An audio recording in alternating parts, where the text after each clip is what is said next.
Welcome to the Salmon Runs YouTube. Enjoy the video.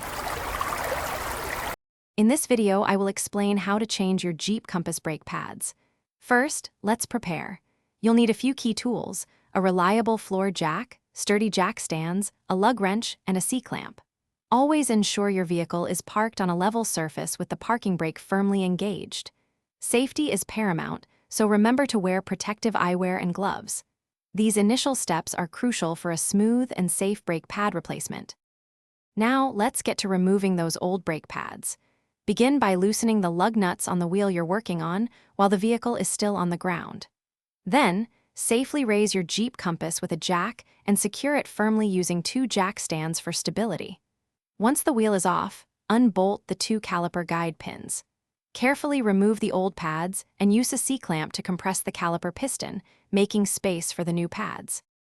With the old pads out, it's time for the new ones. Carefully insert your new brake pads into the caliper bracket, ensuring they sit perfectly.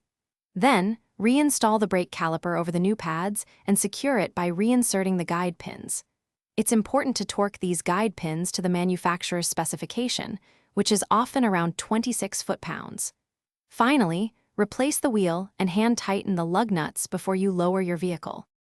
You're almost done. Once the vehicle is fully lowered, torque the lug nuts to 95 foot-pounds for safety. Next, pump the brake pedal several times to properly seat the new pads and restore full brake pressure.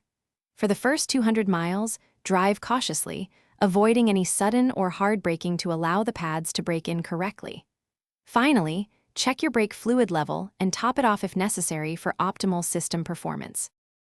Thanks for watching. Consider subscribing if we helped you.